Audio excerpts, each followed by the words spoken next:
ഇവിടെ സ്ഥിതി എന്താണെന്ന് പറഞ്ഞാൽ നമ്മുടെ ഇത് വളരെ പ്രധാനപ്പെട്ട ഒരു കാര്യത്തിന് വേണ്ടിയിട്ടല്ല അപ്പോൾ ആരും ഇവരെ ജോലിൻ്റെ ഭാഗമായിട്ട് പല സ്ഥലത്തും പോകുമ്പോൾ വളരെ പ്രയാസപ്പെട്ടില്ല.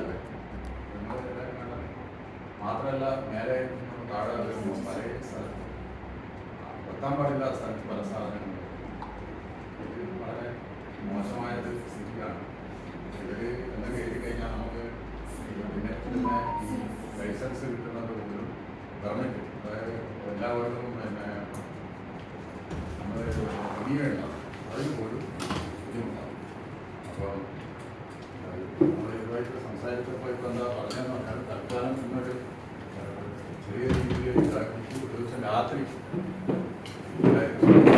സമയത്ത് ആളുകളും വരാതെ ഈ കാര്യം പലപ്പോഴായിട്ട് നമുക്ക് നടത്താനില്ല. നമ്മൾ വിചാരിക്കുന്നതായിരുന്നല്ല, വളരെ സീരിയസ് ആയിട്ട് ഇന്നലെ ഇഷ്യൂകളെ വന്നിരുന്നു. അപ്പം അതെല്ലാവരും ശ്രദ്ധിക്കുക.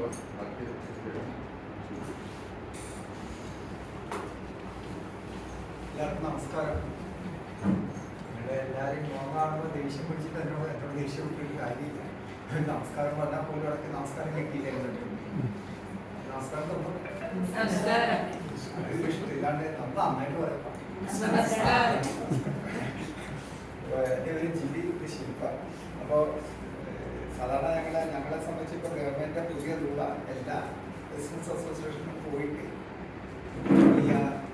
ബോധവൽക്കരണം കൊടുക്കണം. ബോധവൽക്കരണം ഉദ്ദേശിച്ചാൽ പണ്ടൊക്കെ ഒരു ഇൻസിഡൻറ്റ് ഉണ്ടായി കഴിഞ്ഞിട്ട് രക്ഷാപ്രവർത്തനം ചെയ്തത്. ഇപ്പോൾ എന്താ വെച്ചാൽ ഇൻസിഡൻറ്റ് എന്തെങ്കിലും വരുന്നതിന് മുമ്പേ തന്നെ നിങ്ങൾക്ക് രക്ഷാപ്രവർത്തനം തരില്ല. പിന്നെ അതിന് പ്രാപ്തരായിരിക്കുക, അതാണ് ലക്ഷ്യം. ഇവിടെ ഏകദേശം 50ഓളം ഫ്ലാറ്റ് ഉണ്ടെന്ന് പറഞ്ഞാൽ 55. ഇതിപ്പോൾ ഇതൊന്നൊരു 10% ഉണ്ടാ, ഒരു 50% താഴെയല്ലേ നിങ്ങൾ വന്നിട്ടുള്ളല്ലേ? 12-13 ആളേ ഉള്ളൂ. അത് തന്നെ ചിലപ്പോൾ ഡ്യൂപ്ലിക്കേഷനും ഉണ്ടാവും. എനിക്കറിയാം നിങ്ങളുടേതായ ബുദ്ധിമുട്ടും. പിന്നെ 11 ആളേ ഉള്ളൂ. വർക്കിംഗ് ഡേയിലാവുമ്പോൾ നിങ്ങൾക്ക് നിങ്ങളുടേതായ ബുദ്ധിമുട്ടും എല്ലാം ഉണ്ട്, എനിക്കത് മനസ്സിലാവുന്നുണ്ട്. 2 ഓപ്ഷൻസാണ് നമുക്ക് പോകുന്നത്. ഒന്നെങ്കിൽ ഇത്രയും പേർക്ക് നമ്മൾ എടുക്കണം, അല്ലെങ്കിൽ നിങ്ങളെല്ലാവരും കൂടി ഞങ്ങളുടെ ഒരു ദിവസം കൂടി ഇതുപോലെ മെനക്കെട്ട് വന്നിട്ട് നിങ്ങൾക്ക് എല്ലാവർക്കും വേണ്ടി എടുക്കണം. എന്താണ് നിങ്ങളുടെ ചോയ്സ്? എടുക്കണോ അല്ലെങ്കിൽ എല്ലാവരും കുറച്ചും കൂടി എല്ലാവരും കൂടി വന്നിട്ട്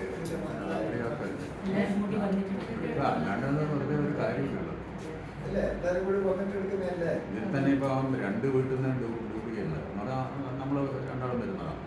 എല്ലാവരും വരണം. സാധാരണ രീതിയിൽ എല്ലാ വീട്ടിലുള്ള മുഴുവൻ കുട്ടികളടക്കം അല്ല വന്നു കഴിഞ്ഞാൽ നമ്മൾ ഏതായാലും മെനക്കിടും. ഞങ്ങൾ വന്നു പോയി പറയുന്നു, നിങ്ങളും ഇത് കഴിഞ്ഞിരിക്കുന്നു. അപ്പോൾ ഇനി ബാക്കിയുള്ളവർക്ക് പിന്നെ ഇത് കിട്ടില്ല. അപ്പോൾ എല്ലാവരും അറിഞ്ഞിരുന്നാൽ അതിൻ്റെതായ ഒരു ഇതുണ്ട്. ഇപ്പോൾ സപ്പോസ് ഒരു എന്തെങ്കിലും ഒരു ഇത് പറ്റി, എന്തെങ്കിലും ഒരു ഇത് പറ്റി നിങ്ങളെ തൊട്ടടുത്ത് നിങ്ങൾക്കറിയാം, നിങ്ങളെ തൊട്ടടുത്തിരിക്കുന്ന ആൾക്കറിയില്ല.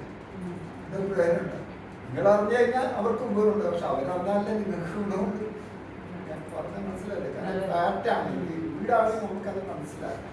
അപ്പോൾ സാറ് പറഞ്ഞ പോലെ ഒരു ഡേറ്റ് നിങ്ങൾ ഫിക്സ് ചെയ്യുക. എന്നിട്ട് എന്നുവെച്ചാൽ ഇപ്പോൾ രാത്രി വൈകുന്നേരം വർക്കിംഗ് ഡേ വൈകുന്നേരം 7 മണിക്ക് ശേഷമായിരുന്നു. 7 മണിക്ക് ശേഷം ഞാൻ വന്നോളാം. ഞാൻ എൻ്റെ കുട്ടിയായിട്ട് കുറച്ചും കൂടി പോകുമ്പോൾ ഞാൻ വേണമെന്നില്ല, അവസാനം ഞാനത് ചെയ്തോളാം. എനിക്കത് വരുന്നുണ്ട്. അപ്പം അങ്ങനെ വന്നിട്ട് നമുക്കൊരു ഡേറ്റ് കണ്ട് നമുക്ക് അങ്ങനെ എടുത്തുകൂടാ. അതായിരിക്കില്ലേ പ്രയോജനം ഉണ്ടാവില്ല. കാരണം ഇപ്പൊ എനിക്ക് തോന്നുന്നു ഒരു 5-8-9 വീട്ടിലുള്ള ആളെ അത് ഒറ്റ ആളല്ലേ ഉള്ളൂ.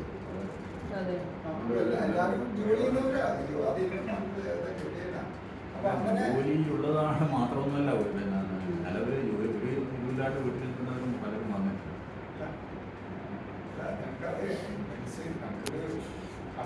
60% എങ്കിലും ഉണ്ടെങ്കിൽ 60 ഇത് 55 അതിൽ 4 പോലും വന്നിട്ടില്ല. അതുകൊണ്ട് നമുക്കങ്ങനെ ചെയ്തൂടെ? അങ്ങനെയാണെങ്കിൽ നമ്മൾ എല്ലാം എടുത്ത് തിരിച്ചു കൊണ്ടുപോകാം. ഒരു ദിവസം വരാം. നിങ്ങൾ വന്നതിന് നിങ്ങളെ ഇങ്ങനെ എന്താ പറയുക ഇങ്ങനെ വന്ന് നിങ്ങളിങ്ങനെ വെറുതെ ഒന്നും പറയാണ്ട് ഞങ്ങൾ തിരിച്ചു പോയി. ഞങ്ങൾക്ക് പ്രശ്നമുണ്ട്, അതിനേക്കാൾ പ്രശ്നം നിങ്ങൾക്ക് ഞങ്ങളോട് ഉണ്ടാകും. കാര്യം ഇയാൾക്ക് എന്തെങ്കിലും പറഞ്ഞിട്ട് പോയിക്കൂടെ, അങ്ങനെയൊന്നും തോന്നല്ല. കേട്ടോ, എല്ലാവർക്കും വേണ്ടിയിട്ടാണ്. അല്ല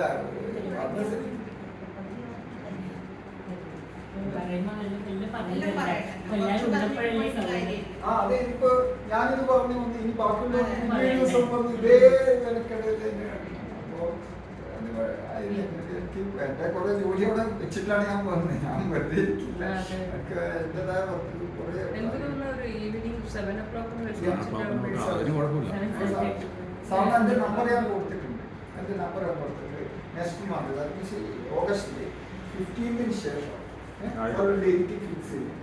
ആസ് ഏർലി ആസ് പോസിബിൾ നിങ്ങളെല്ലാവരും കൂടി ആലോചിച്ച് ഡേറ്റ് വർക്കിൻ്റെ ഏത് കുഴപ്പമില്ല, മുൻകൂട്ടിയൊക്കെ ഒന്ന് അറിയിക്കുക.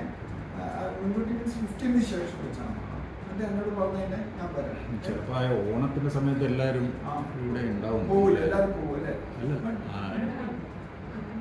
25-നല്ലേ ഓണം? അല്ലെങ്കിൽ ഓണം കഴിഞ്ഞിട്ട് ഓണത്തിന് മുന്നേ വെക്കുന്നിരിക്കുന്നല്ലോ. ഓണത്തിന് ചിലവരൊക്കെ നാട്ടിൽ പോകും. ഓണത്തിന് ഒരു 3 ആഴ്ച തന്നെ ഉണ്ട്. അതിന് മുമ്പ്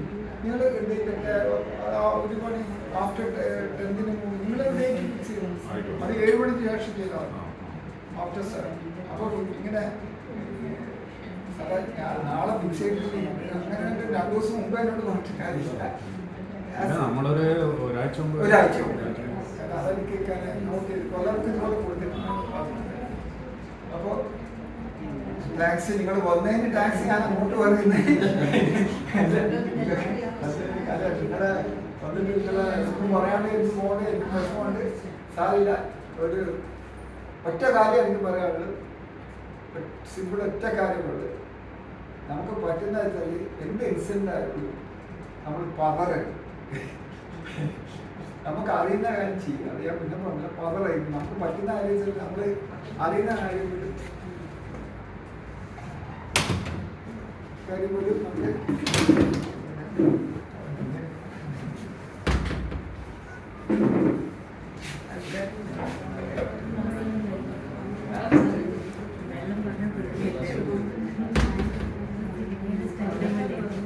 നമുക്ക് മണിക്കാണ് മീറ്റിംഗ് വെച്ചു, 12 മണിക്കാണ് എന്ത് കാര്യം.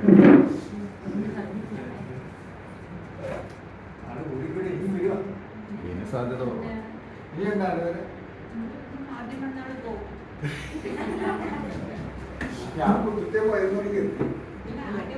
ക്ലാസ് കഴിഞ്ഞിട്ടുണ്ടെങ്കിൽ കേട്ടവർ പോയിട്ട് ബാക്കിയുള്ളവർക്ക് ബ്രീഫായിട്ടൊന്ന് പറഞ്ഞു.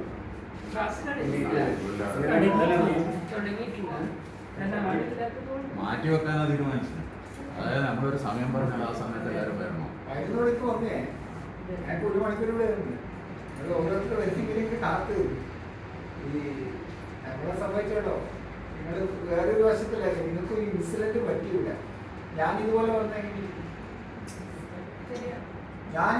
വന്നാൽ നിങ്ങൾക്കൊരു എന്തെങ്കിലും ഒരു അപകടം വരും, ഒരു തീപിടുത്തമുണ്ടായി, നിങ്ങളിങ്ങനെ നിങ്ങളുടെ ഇത് കത്തിക്കൊണ്ടിരിക്കുക.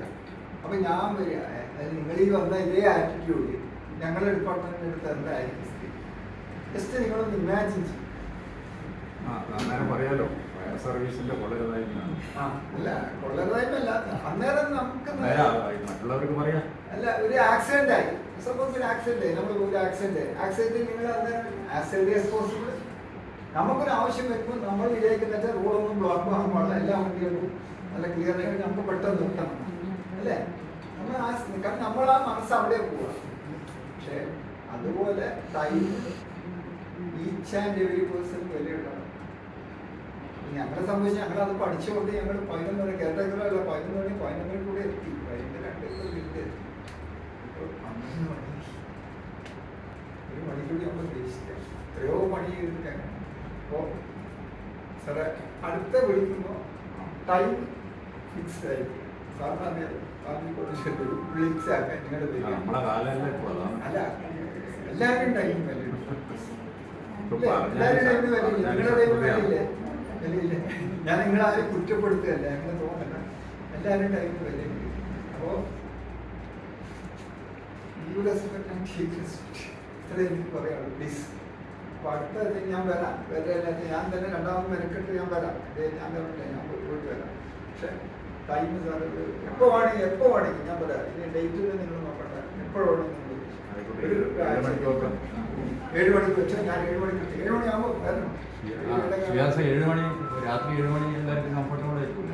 ഇന്നോ ഇല്ല. വേറെ ദിവസം ഇപ്പൊ ആകെ ഒരു 10 വീട്ടിന്റെ പിന്നെ ആളേ ഉള്ളൂ. അല്ല, അതെന്ന് വെച്ചാല് നമ്മളിപ്പോ നടത്തിയെടുത്തോളം അത്ര തന്നെ ഉണ്ടാവാറുള്ളൂ. നിങ്ങൾ 7 മണിക്ക് പറഞ്ഞാലും ആൾക്കാരങ്ങനെ വരുള്ളൂ. എല്ലാവർക്കും നോളജ് ഉണ്ടാക്കി കൊടുക്കുക എന്നുള്ളത് രക്ഷയുള്ളൂ. അല്ലാതെ വേറെ നമ്മളെല്ലാവരും വേറെ ആൾക്ക് പറഞ്ഞു കൊടുക്കാൻ കഴിയില്ല. എന്താ ഷിയാസ് എന്താ സംഭവം എന്നറിയാം.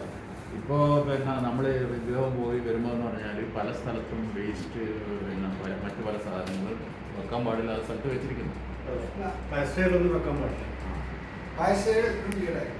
അല്ലെങ്കിൽ രണ്ടാമത്തെ വർഷം എന്ന് വെച്ചാല് ഇപ്പൊ ഈ ഉള്ള ആൾക്കാർക്ക് ഞാൻ എടുത്തിട്ട് പോവാം. അങ്ങനെയാണ് ഞാൻ റെഡിയാണ്. നിങ്ങളൊക്കെ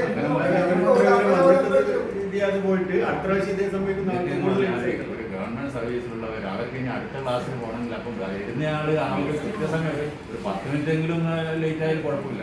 ഒരു ഗ്രേസ് ടൈം ഇത് അല്ലാത്ത ഇത് ഒരു മണിക്കൂർ വെയിറ്റ് ചെയ്തപ്പോൾ ഞങ്ങൾ രണ്ടുപേരും ഏകദേശം തൃപ്തിയായി. ഇതിപ്പോ നമ്മൾ ഈ സമയത്തിന്റെ മറ്റു കാര്യം നമ്മുടെ നാട്ടിലെ അവസ്ഥ ഗവൺമെന്റ് ഓഫീസിൽ പോലും നമ്മൾ അനുഭവിക്കുന്നത് ഇത് തന്നെയാണ്. ഇപ്പം പണ്ടുണ്ടായിരുന്നു. അങ്ങനെയൊന്നും പറയുന്നൊരു കാര്യമില്ല. നിങ്ങളിപ്പോ അടുത്ത ക്ലാസ് വെച്ചാൽ ഇതേ അവസ്ഥ തന്നെ ഉണ്ടാവുള്ളൂ.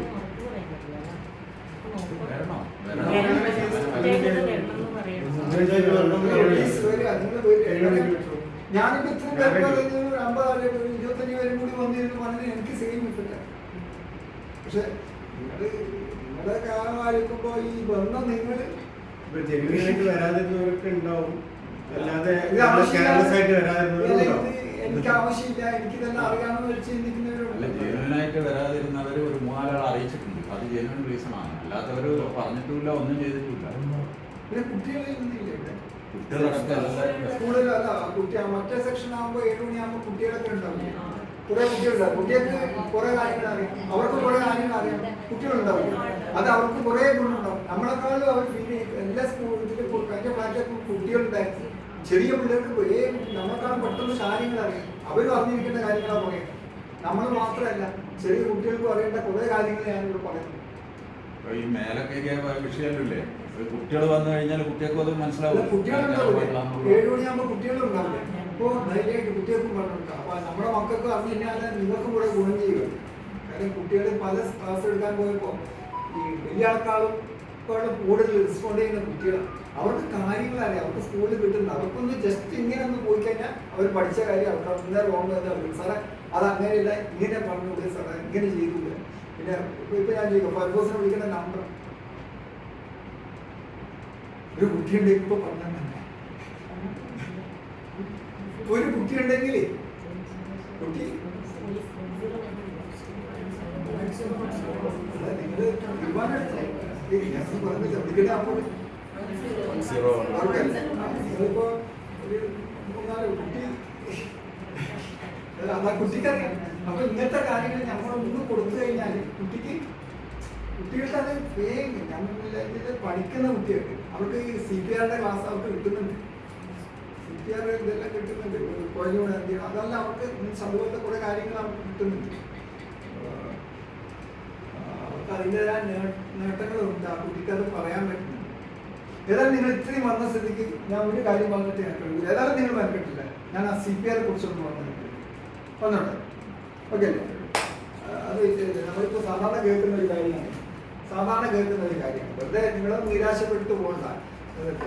സാധാരണ നമ്മൾ കേൾക്കുന്ന ഒരു കാര്യമാണ്. ആൾക്കാർ കുഴഞ്ഞിട്ട് ഡോക്ടേഴ്സ് ഉണ്ട്. ഇപ്പൊ ഹെൽത്ത് ഫീൽഡിലുള്ളവരുണ്ടായിപ്പോ ഇല്ല അല്ലേ? ഓക്കെ. സാധാരണ ഇപ്പൊ നമ്മൾ കേൾക്കുന്ന ഒരാളാണ്, ആൾക്കാർ കേൾക്കുന്ന ഒരു കാര്യമാണ് ആൾക്കാർ കുഴഞ്ഞു വീണ് മരിച്ചു കേൾക്കാറില്ല. ഇങ്ങനെ ജസ്റ്റ് ഇങ്ങനെ പാട്ട് പാടുന്ന ആൾ കുഴഞ്ഞു വീണ് മരിച്ചു, റോഡ് ക്രോസ് ചെയ്യുമ്പോൾ അതിന് ഏജ് ലിമിറ്റ് ഇല്ല. ചെറിയ ഒരു ചെറുപ്പക്കാരൻ മുതൽ പ്രായമുള്ള ആളുകളെ ഇതിന് അതല്ലേ നിങ്ങൾ കേൾക്കുന്നില്ല എന്തുകൊണ്ടാണ് കൊഞ്ഞു വീഴുന്നത്? ഈ കൊഞ്ഞു വീഴുന്നതിന് രണ്ട് കാര്യമുണ്ട്. ഈ ആദ്യത്തെ കൊഞ്ഞു വീഴുന്നത് വെച്ചാല് പ്രത്യേകിച്ച് ആണുങ്ങളുടെ കേസുകൾ ചില പ്രത്യേകിച്ച് ആണുങ്ങള് ചില ചെറുപ്പക്കാരിലെ ആണുങ്ങള് ചില സ്ഥലത്ത് പോയിട്ട് വരുമ്പോൾ ഒരു കൊഞ്ഞു വീഴും. മാഹി ഇതുള്ള സ്ഥലത്ത് പോയിട്ട് വരുമ്പോൾ ചില സാധനങ്ങൾ കഴിച്ചപ്പോൾ ഒരു കൊഞ്ഞു വീഴുന്നുണ്ട്. ആ കൊഞ്ഞുമില്ലല്ല ഞാനിവിടെ ഉദ്ദേശിക്കുന്നത്.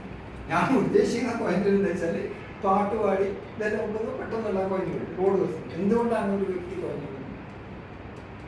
എന്താണ് അവിടെ പറ്റുന്നത്? അവിടെ പറ്റുന്നത് എന്താണെന്ന് വെച്ചാൽ ഹൃദയ സ്തംഭം, കാർഡിയാക് അറസ്റ്റ്. ഹൃദയം പെട്ടെന്ന് സ്തംഭിച്ചു പോവാം. അപ്പോൾ ഹൃദയത്തിന്റെ പ്രവൃത്തി എന്താ? കടകടാണ്ടിക്കുന്നില്ല. എന്താ ചെയ്യുന്നത്? അത് ചെയ്യുന്നത് വെച്ചാൽ ഓക്സിനേറ്റഡ് ബ്ലഡ്, നമ്മുടെ ഓക്സിനേറ്റഡ് ബ്ലഡ് ശരീരത്തിന്റെ വിവിധ ഭാഗങ്ങളിലേക്ക് അത് പമ്പ് ചെയ്യും. അതാണ് ഇതുകൊണ്ട് നടക്കുന്നത്. ഓക്സിജൻ ബ്ലഡ് ശരീരം പ്രത്യേകിച്ച് ബ്രെയിനിലേക്ക് പമ്പ് ചെയ്യണം.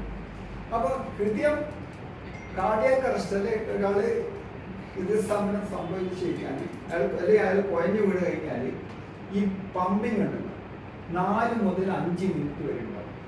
ഞാൻ പറയുന്നത് മനസ്സിലാവുന്നു. ഈ പമ്പിങ് എന്ന് വെച്ചാൽ ഒരാൾ കുഴഞ്ഞു വീണാൽ ഈ ഹാർട്ടിന് ഈ പമ്പ് ചെയ്തുകൊണ്ടിരിക്കുന്നത് 4 മുതൽ 5 മിനിറ്റ് ഉണ്ടാവും. ഇതാണ് ഗോൾഡൻ പീരീഡ് എന്ന് പറയുന്നത്.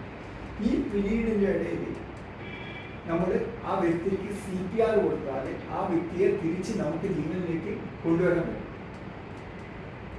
മനസ്സിലായി? CPR കൊടുത്താൽ ആ വ്യക്തി. അപ്പോൾ നമ്മൾ ശ്രദ്ധിക്കേണ്ട ഒരു കാര്യമുണ്ട്. ഒരാള് കുഴഞ്ഞു വീണാൽ ആ വ്യക്തിയെ നമ്മൾ ആദ്യം ഒരു സേഫായ സ്ഥലത്തേക്ക് എടുത്ത് മാറണം. ദാറ്റ് മീൻസ് ഇപ്പോൾ ഒരാൾ ഇവിടെ കുഴഞ്ഞു വീട്ടുകയാണെന്ന് ഈ സ്ഥലത്ത് കഴിഞ്ഞു അപ്പം ഇതൊരു കൊളാപ്സ് ആകാൻ പറ്റിയ ഒരു ബിൽഡിംഗ് ആണ്. ഇവിടെ വെച്ച് നമ്മൾ CPR കൊടുത്തു കഴിയുമ്പോൾ എന്താ ആരൊക്കെ ലൈഫാണ് റിസ്ക് ആവുന്നു? ഈ കൊടുക്കുന്ന എൻ്റെ ലൈഫ് റിസ്കിലേക്ക് പോകും, ആ വ്യക്തിയുടെ ലൈഫ് റിസ്കിലേക്ക് 2 പേര് റിസ്കില്ല. So better take that person to a safe place. അയാൾ സേഫ്, ഞാൻ സേഫ്. അപ്പം സേഫ് ആയി കഴിയുമ്പോൾ ഒരു കാര്യം നമ്മൾ ശ്രദ്ധിക്കുന്നത് വെച്ചാൽ ആ വ്യക്തിയെ നമ്മൾ ഒരിക്കലും ഇപ്പോൾ ഒരാളെ സേഫായിട്ട് നമ്മൾ മാറ്റുന്നില്ല. ഒരിക്കലും നമ്മളൊരു ഡെസ്കിൻ്റെ മേലെ ബെഞ്ചിൻ്റെ മേലെ ഇതെടുത്തിട്ട് നമ്മൾ ആ വ്യക്തിയെ എപ്പോഴും തറയിൽ ഇങ്ങനെ ഇതിലേക്ക് കിടക്കണം. കാരണം ഒരു കാരണവശാലും കൊണ്ട് ഡെസ്കിൻ്റെ മേലെ ഒരിക്കലും കിടക്കുക. എന്നിട്ട് നമ്മളെന്ത് ചെയ്യാം? ആ വ്യക്തിയെ എടുത്തിട്ട് ഇങ്ങനെ ഇരുന്നിട്ട് ആ വ്യക്തിയെ നമുക്ക് തട്ടി വിളിക്കുക. ഇതുപോലെ തട്ടി വിളിക്കണം. അപ്പൊ ഈ തട്ടി വിളിക്കുന്നുണ്ടെങ്കിൽ പ്രത്യേകത സാർ ഒന്നും എഴുന്നേക്കാൻ പറ്റില്ല. അല്ല എഴുന്നേക്കാൻ പറ്റില്ല. Okay please stand please. Okay ഈ നമ്മളെ സാറിനെ ഗോപാൽ ഗോപാൽ സാർ അയക്കാൻ എനിക്ക് ഗോപാൽ സാറേ ഇങ്ങനെ തട്ടാം അല്ലേ? ഇങ്ങനെ തട്ടാം അല്ലേ? എനിക്ക് പല രീതിയിൽ ഈ വ്യക്തിയെ തട്ടിക്കൂടെ. See I do this shoulder tapping. What happened? His full body jerks. Yeah. See your full body. You can feel something is See അതാണ് അവിടെ നടക്കുന്നത്. വെച്ചാൽ നമ്മൾ ആ വ്യക്തിനെ എവിടെ വേണമെങ്കിലും തട്ടാം. പക്ഷെ ഈ തട്ടലിന്റെ പ്രത്യേകത എന്ന് വെച്ചാൽ ആ വ്യക്തിന്റെ ഫുൾ ബോഡി അനങ്ങും. അങ്ങനെ ആകുമ്പോൾ ഈ വ്യക്തിക്ക് എന്തെങ്കിലും ഒരു ചെറിയൊരു അനക്കം ഉണ്ടാവും. ദാറ്റ് മീൻസ് അപ്പൊ നമ്മൾ ആ വ്യക്തിക്ക് CPR കൊടുക്കണം. എന്റെ ചോദ്യം മനസ്സിലായോ?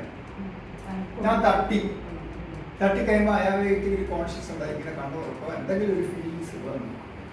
അപ്പൊ ഞാൻ ആ വ്യക്തിക്ക് CPR കൊടുക്കണോ എന്നാണ് ഞാൻ ചോദിച്ചത്. ഒരു രസത്തിന് CPR കൊടുക്കണം. ജീവനുള്ള ആൾക്ക് നമുക്ക് കോൺഷ്യസ് ഉള്ള ആൾക്ക് CPR കൊടുക്കണ്ട. ഇങ്ങനെ ആ വ്യക്തിന്റെ റെസ്പോൺസ് ഒന്നും ഇല്ലല്ലോ. റെസ്പോൺസ് ഉണ്ടോ എന്നറിയാൻ വേണ്ടി ഞാൻ തട്ടിയത്. അപ്പോൾ റെസ്പോൺസ് ഇല്ല. അപ്പോൾ റെസ്പോൺസ് ഉണ്ടെങ്കിൽ CPR കൊടുക്കണം. റെസ്പോൺസ് ഇല്ല എന്ന് മനസ്സിലാക്കി കഴിഞ്ഞാൽ നമ്മൾ രണ്ടാമത്തെ കാര്യം ചെയ്താൽ ഈ വ്യക്തിയെ നമ്മൾ 3 തരത്തിൽ ഒബ്സർവ് ചെയ്യണം. എന്ന് വെച്ചാൽ ഒന്നുകൂടി ഞാൻ പറയാം. ഞാനിങ്ങനെ തട്ടി ഇതുപോലെ ഇത് തട്ടി ഷോൾഡർ തട്ടി ഇയാൾക്ക് റെസ്പോൺസ് ഇല്ല. റെസ്പോൺസ് ഉണ്ടെങ്കിൽ നമ്മളൊന്നും ചെയ്യണ്ട. റെസ്പോൺസ് ഇല്ലെങ്കിൽ നമ്മൾ എന്ത് ചെയ്യണം എന്ന് വെച്ചാൽ ഇയാൾ നമ്മൾ 3 തരത്തിൽ ഒബ്സർവ് ചെയ്യും. 3 തരത്തിൽ ഒബ്സർവ് ചെയ്യും. Look, feel, listen. 3 തരത്തിലാണ് ഇയാൾ നമ്മൾ ഒബ്സർവ് ചെയ്യേണ്ടത്. ലുക്ക് മീൻസ് നമ്മുടെ ചെവിയില്ലേ ഇയാളെ മൂക്കിൻ്റെ അടുത്തേക്ക് വെക്കുക. ദാറ്റ് മീൻസ് നമുക്ക് ലിസൺ, നമുക്ക് ചെവിയിലൂടെ കേൾക്കാൻ പറ്റും. അപ്പോൾ എന്ന് വെച്ചാൽ ഇയാൾ മൈന്യൂട്ടായിട്ട് ശ്വാസം എടുക്കുന്നത് നമുക്ക് അറിയാൻ പറ്റും. പറഞ്ഞാൽ മനസ്സിലായോ? അപ്പോൾ ഞാൻ ഇങ്ങനെ നോക്കി എൻ്റെ ചെവി ഇയാളെ മൂക്കിലെടുത്ത് വെച്ച് എൻ്റെ നോട്ടം ഇയാളെ ചെസ്റ്റിലേക്കായി. That means look. അപ്പോൾ നമ്മൾ ഇങ്ങനെ നോക്കിയാൽ ചെസ്റ്റ് ഇത് വീട്ടിൽ അറിയാം. അപ്പം കിടന്നിട്ട് നോക്കിയാൽ അതിൻ്റെ ചെറിയ മൈന്യൂട്ട് മൂവ്മെൻറ്റ് നമുക്ക് മനസ്സിലാക്കാൻ പറ്റും. അപ്പോൾ ഇങ്ങനെ നോക്കുമ്പോൾ ഇയാളെ ഹൃദയം ഇടിക്കുന്നുണ്ടോ എന്ന് നോക്കി. പിന്നെ നമ്മൾ എന്ത് ചെയ്യണം, ഇയാൾ പൾസ് നോക്കണം. പൾസ് മീൻ കരോട്ടി പൾസ്. ഇത് കണ്ടു ഇവിടെ ഒരു പൾസ് നിങ്ങൾ നോക്കി. കരോട്ടി പൾസ് ഇല്ലാത്താണ് പറയണേ.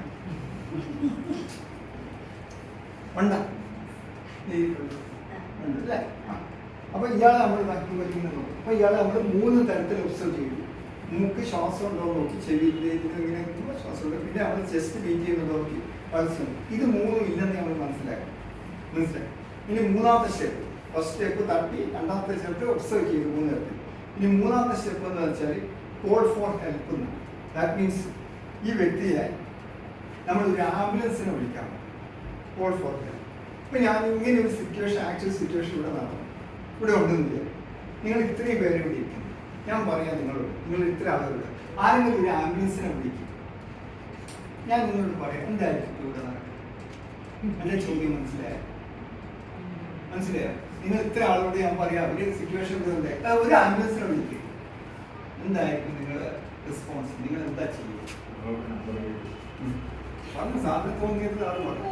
പിന്നെ അടുത്ത എന്താ നിങ്ങൾ ചിന്തിക്കും, അത് കെയർടേക്കർ പണിയല്ല, അയാൾ വിളിച്ചു. ചേച്ചിന്റെ കാര്യം അങ്ങനെ ഒരു പറഞ്ഞു. എല്ലാവർക്കും ഓരോ ഇതാണ്. പറ പിന്നെ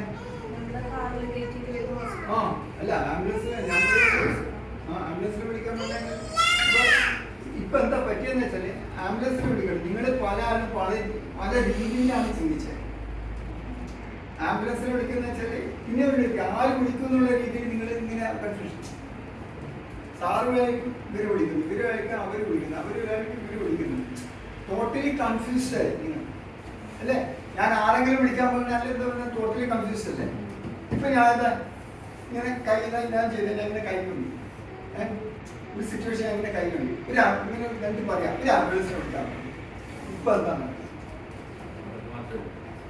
സാറിന് മനസ്സിലായി ആരെയാ ഞാൻ ഉദ്ദേശിച്ച? ഞാൻ ഇങ്ങനെ വിളിച്ചാൽ നടന്ന് മനസ്സിലായി, ഇങ്ങനെ നടന്ന് മനസ്സിലായി. നേരത്തെ ആരെങ്കിലും വിളിക്കാനാണ്. ഇതിപ്പോ നിങ്ങൾ ഇത്രയും പേര് തമ്മിൽ അറിയുന്നത് ഒരു ഗ്രൂപ്പ്, വേറെ ഒരു നിങ്ങളൊരു ഡിഫറെന്റ് സിറ്റുവേഷനിലാണെങ്കിലും, ഒരു മാരേജ് ഫംഗ്ഷനിലാണെങ്കിലും, അല്ലെങ്കിൽ ഒരു റെയിൽവേ സ്റ്റേഷനിലാണെങ്കിലും, എവിടെയെങ്കിലും ആയിരിക്കും നിങ്ങൾക്ക് അറിയാത്ത ആൾക്കാരാണെങ്കിൽ നിങ്ങൾ ആരെങ്കിലും വിളിക്കാൻ പറഞ്ഞാൽ എന്താണ് ആ കൂട്ടത്തോട് ഒന്നും ആംബുലൻസ് വരുമോ? ഇല്ല. ആ സമയം നിങ്ങൾ ആടെയുള്ള ഏതെങ്കിലും ഒരാളെ നിങ്ങൾക്ക് തോന്നുക അല്ലെങ്കിൽ ഏട്ടാ ഒരു ആംബുലൻസ് വിളിക്കുന്നു, നിങ്ങൾക്ക് ഇങ്ങനെ ഏട്ടാ ഒരു ആംബുലൻസ് വിളിക്കുന്നുണ്ട്. നിങ്ങൾ ഒരാളെ ചൂണ്ടിയിരിക്കുക, ബാക്കിയുള്ളവരെ ആരും നോക്കില്ല. ആ വ്യക്തി എന്തെങ്കിലും ആരും വിളിക്കില്ല, ആരെ കൊണ്ടെങ്കിലും വിളിപ്പിച്ചിട്ട് ആംബുലൻസ് അവിടെ എത്തിക്കും. മറ്റേത് എത്തുമോ? ടോട്ടലി കൺഫ്യൂഷൻ ആയിരുന്നു. അതാണ് വ്യത്യസ്തം. ആ ഒരു ചെറിയ പോയിന്റ്. പക്ഷെ അതിന്റെ ഇമ്പോർട്ടൻസ് ഞാൻ പറഞ്ഞപ്പോൾ മനസ്സിലായത് രണ്ടും തമ്മിലുള്ള വ്യത്യാസം അതാണ്. അപ്പോൾ അതിൽ പറയുന്ന കാര്യം വെച്ചാൽ point to a particular person he or her to call the ambulance. അതാണ് അവിടെ ഇമ്പോർട്ടൻറ്റ്. ആ പോയിന്റ് മനസ്സിലാക്കുന്നത്. അപ്പോൾ ആംബുലൻസ് വരുന്നുണ്ട്. ഇനിയാണ് നമ്മൾ ഇതിലേക്ക് വരുന്നത് CPR. CPR എന്ന് വെച്ചാൽ കാർഡിയോ പൾമണറി റെസിസ്റ്റേഷൻ. എന്നാൽ 30 ചെസ്റ്റ് കംപ്രഷനും 2 മൗത്ത് ബ്രീതിങ് ആണ്.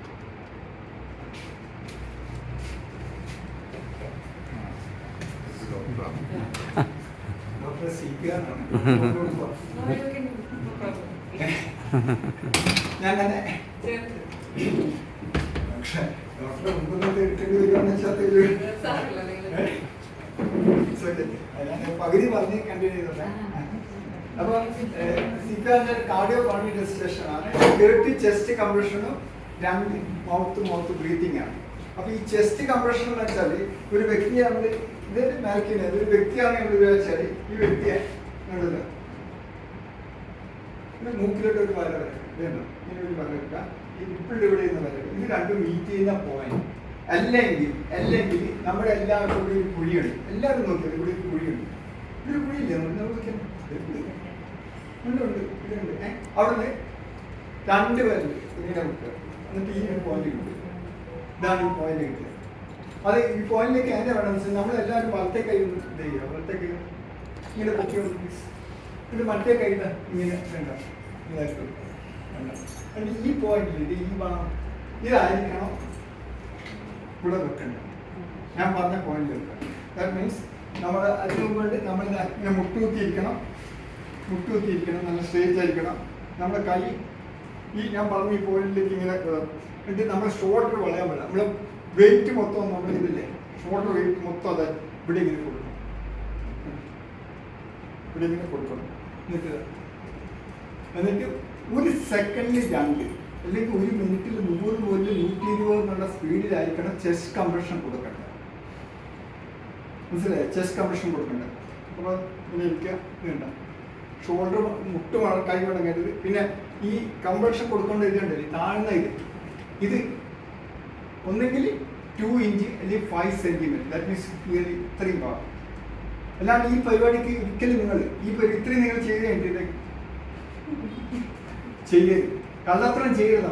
കള്ളത്തരം ചെയ്തിട്ട് കാര്യമില്ല. നമ്മളെ ഇന്റൻഷൻ എന്താ? ആ വ്യക്തിനെ രക്ഷിക്കാൻ. അതിന് ഞാൻ പറഞ്ഞു ഇതിന് നമുക്ക് സമയം എത്രയുണ്ട്? ഞാൻ ആദ്യം പറഞ്ഞു എത്ര സമയമുണ്ട് നമുക്ക്? 4 5 മിനിറ്റ് ഒന്നും പോകല. 4 മിനിറ്റ് തല്ല. അതിൻ്റെ ഇടയ്ക്ക് ചെയ്ത് കഴിഞ്ഞാൽ ആ വ്യക്തിക്ക് ബ്രെയിൻ ഡെത്ത് സംഭവിച്ചു. പിന്നെ there is no chance for recovery. അപ്പോൾ ഇത് കൊടുത്ത് ഇതാ ഞാൻ പറഞ്ഞത് ഇതാ ഇങ്ങനെ വെച്ച് മുട്ട് മടങ്ങൽ ഇതിനടുത്ത് 30 ചെസ്റ്റ് കംപ്രഷൻ ആണ് കൊണ്ടത്. അപ്പോൾ ഇതിൻ്റെ സ്പീഡ് നോക്കി ഒരു സെക്കൻഡ് 2 എന്നുള്ളത് 1 2 3 4 5 6 7 8 9 10 1 2 3 4 5 6 7 8 9 20 1 2 3 4 5 6 7 8 9 30 ചെസ്റ്റ് കംപ്രഷൻ ഞാൻ കൊടുത്തു. അത് കഴിഞ്ഞിട്ട് നമ്മൾ എന്ത് ചെയ്യണമെന്ന് വെച്ചാൽ ഈ വ്യക്തിയുടെ ചിഹ്നം പൊക്കണം. ചിഹ്നം എന്തിനും പൊക്കണം? നമ്മൾ ഇങ്ങനെ ഇരുന്നാൽ നമ്മളൊന്ന് കഴുത്തൊന്ന് നേരെ പൊക്കി ഇതൊന്ന് സ്ട്രെയിറ്റ് ആയിട്ട് വരുന്ന നമ്മൾ തോന്നില്ല. ഇങ്ങനെ ഇവിടെ ഇത് സ്ട്രെയിറ്റ് വരുന്ന പോലെ അപ്പോൾ ചിഹ്നം പൊക്കുക. എന്നിട്ട് മൂക്ക് അടച്ചു പിടിക്കുക. എന്നിട്ട് നമ്മൾ നേരിട്ട് ബ്രീത്തിങ് കൊടുക്കരുത്. ബ്രീത്തിങ് കൊടുക്കുക എന്ന് വെച്ചാൽ ഒരു ഷാളോ അല്ലെങ്കിൽ എന്താ പറയുക ടവലോ എന്താ അയാളെ വായി കവർ ചെയ്യുക. ദാറ്റ് മീൻസ് ഈ പേഷ്യൻറ്റിന് എന്തെങ്കിലും ഇൻഫെക്ഷൻ ഉണ്ടെങ്കിൽ നമുക്ക് വരാൻ ചാൻസ് ഉണ്ട്. അതുകൊണ്ട് നമ്മളെ പ്രൊട്ടക്ഷൻ വേണ്ടിയിട്ട് കവർ ചെയ്യാം. ഇനിയിപ്പോൾ ഒന്നും കിട്ടിയില്ലെങ്കിൽ കൈ ഇങ്ങനെ കവർ ചെയ്ത് 2 ബ്രീത്തിങ് അങ്ങോട്ട് കൊടുക്കും. അല്ലാണ്ട് അയാളുടെ ബാക്കിയുള്ള കുറച്ച് ജീവൻ ഇങ്ങോട്ട് വലിച്ചെടുക്കുക. അയാൾ ഏകദേശം 50% പോയിരിക്കാൻ ആ 10 മുടി ഇങ്ങോട്ട് വെച്ചെടുത്ത് അങ്ങോട്ട് കൊടുക്കണം. 2 ബ്രീത്തിങ്. അപ്പോൾ 30 ചെസ്റ്റ് കംപ്രഷനും 2 ബ്രീത്തിങ്ങും ആയി കഴിഞ്ഞാൽ ഒരു സൈക്കിൾ കഴിയും. ഇതുപോലെ എത്ര സൈക്കിൾ കൊടുക്കണം? എത്ര സൈക്കിൾ കൊടുക്കണം? 6. എത്ര സൈക്കിൾ കൊടുക്കണം നമുക്ക്? ഒന്നെങ്കിൽ ആ വ്യക്തി എഴുന്നേറ്റ് അയാൾക്ക് എന്തെങ്കിലും ഒരു അനക്കോ എന്തെങ്കിലും നമുക്ക് മനസ്സിലാവും. അല വരുന്നതല്ലേ, എന്തെങ്കിലും ഇൻഫോർമേഷൻ നമുക്ക് മനസ്സിലാക്കാൻ പറ്റും. അല്ലെങ്കിലോ നമ്മളെന്തോ ഒരു സാധനം വിളിക്കാൻ പറഞ്ഞാൽ എന്താ ആംബുലൻസ് വരും. അപ്പൊ ഇനി ചോദ്യം, ഈ ആംബുലൻസിൽ വെച്ചിട്ട് ആദ്യമൊക്കെ ഞങ്ങൾ ഡോക്ടേഴ്സിന്റെ കഴിഞ്ഞ ദിവസം നമുക്കൊരു ക്ലാസ് ഉണ്ടായിരുന്നു. അപ്പൊ ഡോക്ടർ പറയുന്ന വെച്ചാല് ചില കേസുകളിൽ ആംബുലൻസിന് കൊടുക്കാൻ പറ്റും. അപ്പൊ അവിടെ ഹോസ്പിറ്റലിൽ എത്തുമ്പോഴേക്കും പേഷ്യന്റ് മരണപ്പെട്ടിരിക്കും. അപ്പൊ നിങ്ങൾ ആംബുലൻസിൽ വെച്ചിട്ടും കൊടുത്തോണ്ടിരിക്കണം എന്നല്ല, ഇത് ഒരിക്കലും നിർത്തരുതെന്നാണ് പറഞ്ഞത്. ഈ ചെസ്റ്റ് കംപ്രഷനും ബ്രീത്തിങ്ങും ഇങ്ങനെ ആംബുലൻസിൽ എപ്പോഴാണ് ആ ഹോസ്പിറ്റലിൽ എത്തുന്നത് അതുവരെ നമ്മളിത് ചെയ്തുകൊണ്ടിരിക്കണം എന്നാണ് പറഞ്ഞത്. ഇനി ഒരു കാര്യം കേട്ടു, ഞാനിത് ചെയ്യാൻ പഠിച്ചു. എനിക്ക് എത്ര പ്രാവശ്യം ചെയ്യാൻ പറ്റും? ഒരു ആക്ച്വൽ സിറ്റുവേഷനിൽ എനിക്ക് എത്ര പ്രാവശ്യം ചെയ്യാൻ പറ്റും? തളരുന്നവരെ ചെയ്തോ? എത്ര പ്രാവശ്യം ചെയ്യാൻ പറ്റും? നന്നായിട്ട് അറിയുന്ന ഒരു വ്യക്തിക്ക്, നന്നായിട്ട് ഇപ്പം എനിക്ക് നന്നായിട്ട് അറിയാം അല്ലെ, ശില്പകല അതൊക്കെ നന്നായിട്ട് അറിയുന്ന ഒരു വ്യക്തിക്ക് തുടർച്ചയായിട്ട് 2 പ്രാവശ്യത്തിനുള്ളിൽ ചെയ്യാൻ പറ്റും. തുടർച്ചയായിട്ട് 2 പ്രാവശ്യത്തെക്കുറിച്ച് ചെയ്യാൻ. അപ്പോൾ എന്താ പറയുക, കൂടുതൽ പേര് ഇത് ചെയ്യാൻ പ്രാപ്തരായിരിക്കണം. അതിനാണ് ഞങ്ങൾ ഇതുപോലെ ഒന്നിങ്ങനെ നിങ്ങൾക്ക് പറഞ്ഞുകൊണ്ടിരിക്കുന്നത്, ഇത് പഠിക്കണം. അതുപോലെ ഈ നമുക്ക് പറ്റുന്ന കുഴപ്പം വെച്ചാൽ ഒരു ആക്സസ് സിറ്റുവേഷൻ കാണുമ്പോൾ നമ്മൾ കുറച്ച് മിനിറ്റ് മാറിയിരിക്കും. അവര് നമ്മളെന്ത് ചെയ്യാനപ്പോ ചെയ്യുന്നോട് ചെയ്യണ്ടേ, നമുക്ക് ഇതറിയില്ല. ഇപ്പൊ ഇയാള് പറഞ്ഞ പോലെ കുത്താനല്ലെന്ന് നമ്മൾ അഥവാ തെറ്റിപ്പോയി കഴിഞ്ഞാൽ നമുക്കൊന്നും ഇതാവണ്ട. അതുകൊണ്ട് എന്ത് ചെയ്യും, നമ്മൾ മാറി ചെയ്യരുത്. ഫോർ എക്സാമ്പിൾ ശില്പ ശില്പ ഇപ്പൊ ആക്ച്വലി ചെയ്യുന്ന ഒന്നിനെ ക്വസ്റ്റ്യൻ കണ്ടോ, മുട്ട് കണ്ട ഇതന്നെ ചെയ്തു. 1, 2, 3, 4, 5, 6, 7, 8, 9, 10. 1, 2, 3, 4, 5, 6, 7, 8, 9, 20. 1, 2, 3, 4, 5, 6, 7, 8, 9, 30.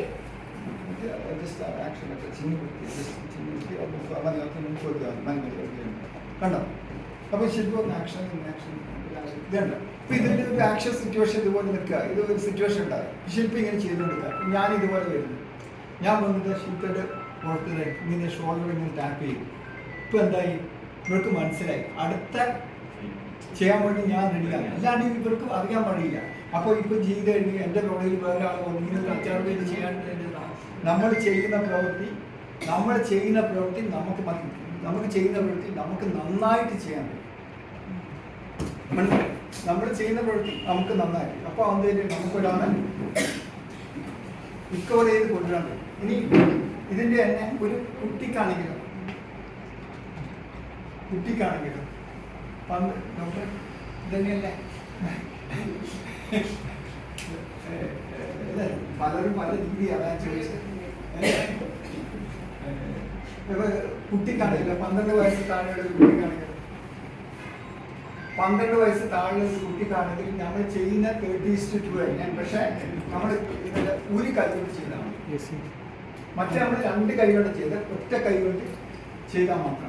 പിന്നെ ഒരു കാര്യം കൂടി, ഇത് ഇനി ഒരു കേസിൽ വരുന്നത് ഡ്രൗണിങ് കേസ്, വെള്ളത്തിൽ മുങ്ങി എടുത്ത് നമ്മൾ വെള്ളത്തിൽ നിന്ന് എടുത്തുകൊണ്ട് അങ്ങനെയുള്ള കേസാണെങ്കിൽ നമ്മൾ ആദ്യം ബ്രീത്തിങ് കൊടുക്കണം. അപ്പൊ അതിനു മുമ്പ് നമ്മളൊരു കാര്യം ശ്രദ്ധിക്കണം, അയാളെ വായി ചിലപ്പോൾ വെള്ളത്തിൽ മുക്കി എന്തെങ്കിലും ഫോറിൻ ബോഡീസ് ഉണ്ടാവും വായി, അതെപ്പോഴും വായി ഇത് ക്ലിയർ ആക്കണം. വായി എന്തെങ്കിലും ഉണ്ടാവും, അതൊന്ന് ക്ലിയർ ആക്കിയിട്ട് ആദ്യം 2 ബ്രീത്തിങ് കൊടുത്തിട്ട് വേണം ഡ്രൗണിങ് കേസ് വേണം. പിന്നെ ഇൻഫൻറ്റിൻ്റെ കേസ്, 2 വയസ്സ് താഴെയുള്ള കുട്ടി, 2 വയസ്സിന് താഴെയുള്ള കുട്ടിയാണെങ്കിൽ നമ്മൾ ആദ്യം നമ്മൾ ഇങ്ങനെയായിരുന്നു കഴിഞ്ഞ ഒരു 6 മാസം മുമ്പ് വരെ പറഞ്ഞിട്ടുണ്ടെങ്കിൽ ഈ 2 വിരൽ കൊണ്ട് കൊടുക്കണം. ഇപ്പൊ നമുക്ക് ലേറ്റസ്റ്റ് നമുക്ക് തന്നിരിക്കുന്നത് ഇത് തന്നെ ചെയ്യണം എന്നാണ് ഡോക്ടർ പറഞ്ഞിരിക്കുന്നത്.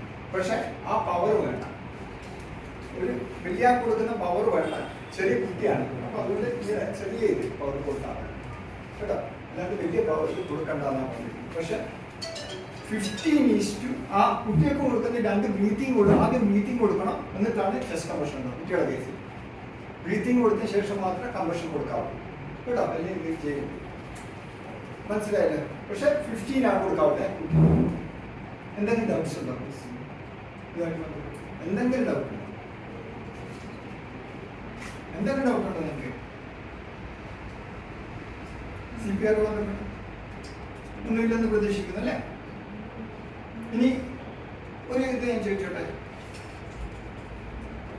ഇപ്പൊ സാധാരണ കഴിഞ്ഞ ദിവസം നമ്മൾ കേട്ട ഒരു കാര്യമാണ്, ചെറിയ മുലപ്പാൽ കുടുങ്ങിയിട്ട് കുട്ടി മരണപ്പെട്ടു. നമ്മൾ TV കഴിഞ്ഞ ദിവസം കേട്ട ഒരു കാര്യമാണ് അല്ലേ? ഇല്ല, കേട്ടില്ലേ? ഇപ്പോ തൊണ്ടയിൽ എന്തെങ്കിലും കുടുങ്ങിക്കഴിഞ്ഞാൽ അത് എന്താണെന്ന് അറിയാം, ചോക്കിങ് അറിയണം. ഇപ്പൊ പറയണം, ഓക്കെ അല്ലേ? കേട്ടൂടെ സാർ?